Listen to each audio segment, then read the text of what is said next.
Glória a Deus, que Deus abençoe grandemente a vida e a família de todos que estão assistindo esse vídeo. Mais uma vez estou aqui para abençoar a sua vida. Hoje eu quero falar de algo que muitas pessoas já ouviram, mas que poucos entendem o real significado que é a tentação. Lá na oração do Pai Nosso, o Senhor Jesus, ele nos ensina a orar dizendo para que não venhamos cair em tentação. Você sabe que tentação nada mais é do que o impulso para a prática de alguma coisa que não é bom, que não é agradável aos olhos do Senhor. E a tentação, ela existe na humanidade desde que o homem veio a ser criado. Eva e Adão foi tentado, Davi foi tentado e muitos outros foram tentados. E não seria diferente conosco. O diabo, ele tenta de todas as maneiras nos afastar de Deus, nos levar para longe da presença de Deus.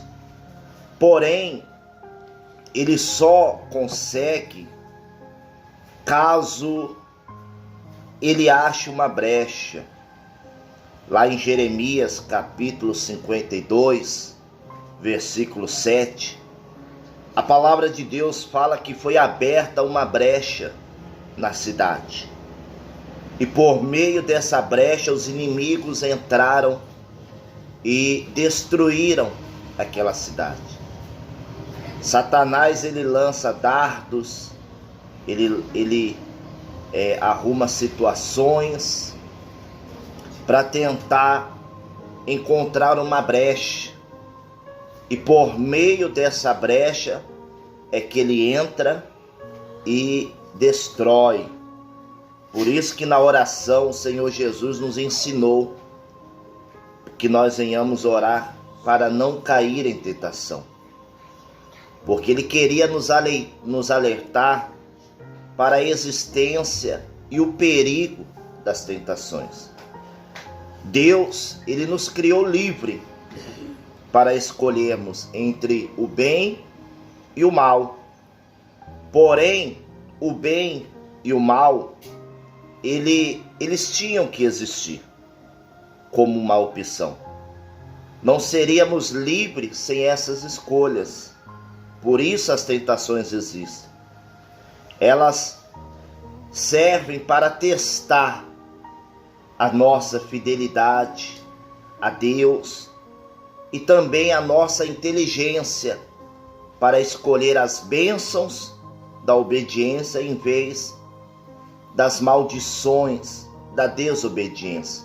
Lá em Deuteronômio fala sobre isso. O próprio Deus, ele diz: escolhei, pois, hoje o bem e não o mal. Deus, ele não interfere na nossa escolha, porém, ele nos deixa a dica do que devemos escolher. Mas mesmo assim ainda existem pessoas que insistem em andar no caminho mau, no caminho que não agrada a Deus. E aí fala aqui, ó, eu estou com um estudo aqui que fala sobre isso. Diz assim, ó, ninguém está livre das tentações. Davi era um homem segundo o coração de Deus, mas caiu em adultério e homicídio. Salomão era um homem mais sábio, mas caiu na vaidade dos prazeres e da idolatria. Sansão era o homem mais forte, mas caiu pela sedução de Dalila. Lúcifer estava no céu, um anjo habitando entre anjos, e ainda assim caiu. O mesmo aconteceu com Adão e Eva. Estavam na perfeição do paraíso e caíram.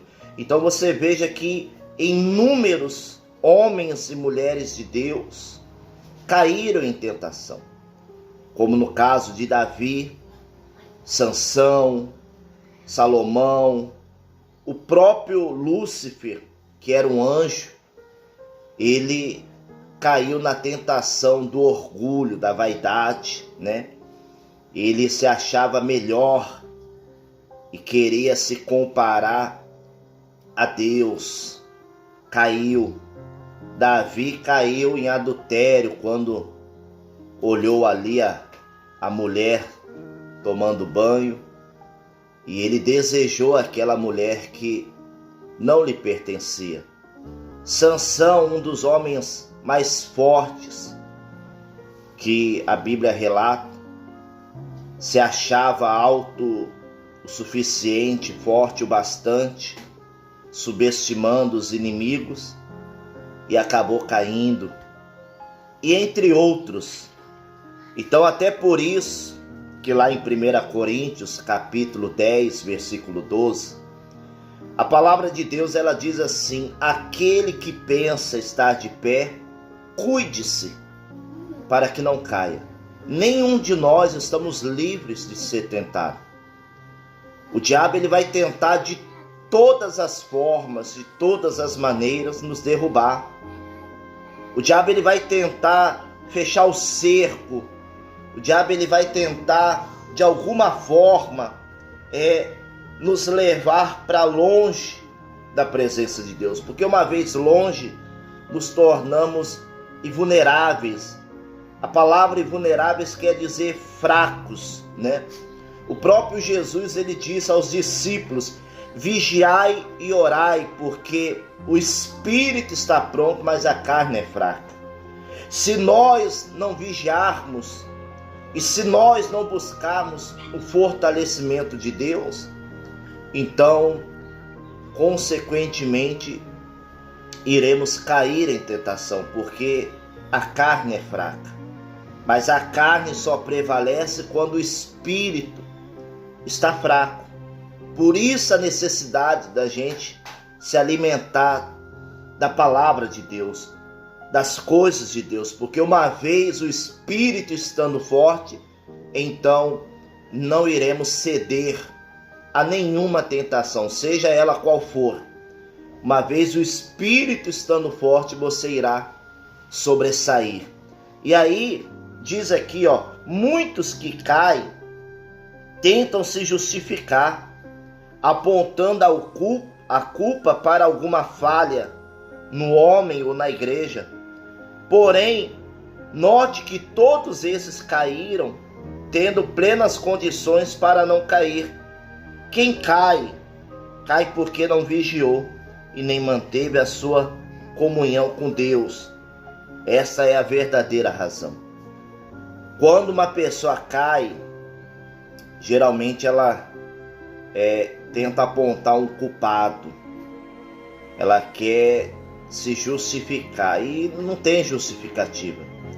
Na verdade, quem peca, quem erra, quem falha, erra, peca e falha por si só. Porque a nossa vida não depende desse ou daquele, disso ou daquilo.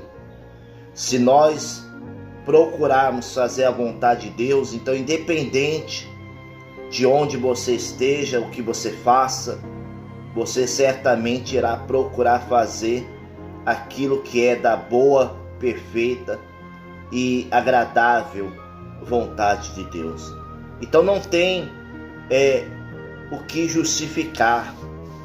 O tolo, ignorante, ele aponta o culpado. Eu fiz isso por causa desse, daquele, quando na verdade a tentação, ela nada mais prova o quanto aquela pessoa estava fraca, e por estar fraca é que ela acabou caindo. E aí, para concluir, diz aqui, vigiai e orai para que não entreis em tentação, porque na verdade o espírito está pronto, mas a carne é fraca. Mateus 26, 41. É esta constante vigilância e comunhão com o Pai que nos sustenta. Os que caíram em tentação caíram porque não vigiaram e nem mantiveram a comunhão com Deus. Por isso que na oração do Pai Nosso, todo dia teremos, dentre outras bênçãos, o livramento das tentações. Aos que caem, mas são sinceros, e a marca deles é que estão longe, que logo reconhecem os seus pecados e buscam se levantar, sem culpar ninguém. Foi o caso de Davi. Mas os não sinceros que caem procuram logo acusar a outros, como Lúcifer, e responsabilizá-lo por suas escolhas. Talvez você me questione e se pergunte, talvez você que está vendo esse vídeo, você esteja se perguntando, então, e se eu cair? Há perdão, a chance para mim? Sim, se você for sincero e reconhecer o seu pecado, a sua falha, o seu erro. É certo que Deus, Ele é misericordioso para te perdoar. Como foi o caso de Davi. Davi reconheceu seu erro, sua falha e se voltou para Deus. Já Lúcifer, ele não teve a humildade de reconhecer e hoje é quem ele é. Então essa é a diferença. Aquele que é sincero, que se humilha, que reconhece, tem o perdão de Deus. Agora, aquele que não é sincero, não é humilde de reconhecer seus erros, suas falhas, então ele só irá cair ainda mais. A destruição, o mal irá só aumentar na vida daquela pessoa. Aí diz assim, ó, se você caiu, mas quer se levantar, ainda tem jeito, desde que haja sinceridade. Vale repetir, o espírito está pronto, mas a carne é fraca. Vigie e ore. Então essa é a instrução de Deus para a nossa vida. As tentações, elas vêm para todos. Vem para o homem, para a mulher, vem para o pastor, para o membro, para todos. Ninguém está isento de ser tentado. É claro que quanto maior a responsabilidade, quanto maior o seu grau de espiritualidade, mais tentação você vai receber. Porém, quanto mais forte você estiver na presença de Deus, então maior resistência você terá enquanto a isso. Então a ordem do Senhor é: vigiai e orai. O espírito está pronto, mas a carne é fraca. Não ceda às vontades da carne. Busque fortalecer o seu espírito, busque se alimentar da palavra e com certeza, quando vierem as lutas, as tentações, você vai permanecer firme e forte para a glória de Deus. Eu quero fazer uma oração para que Deus possa te abençoar e te fortalecer cada dia mais. Senhor, meu Deus e meu Pai, Senhor, em nome de Jesus, fortalece a cada uma dessas pessoas, dando sabedoria, discernimento, dando visão. Meu Deus, que essa pessoa não venha ceder às tentações. Meu Pai, que as brechas venham ser tampadas e que o mal não venha ter, meu Deus, força na vida dessa mulher, desse homem. Meu Deus, reveste com as tuas armaduras e envolva na tua presença, para que quando vierem as lutas, as tentações, possamos permanecer inabaláveis. Meu Deus, toma os nossos caminhos em tuas mãos e abençoa, é o que nós te pedimos, em nome de Jesus. Amém e graças a Deus. Amém? Que Deus abençoe você, fique na paz e tenha um ótimo dia.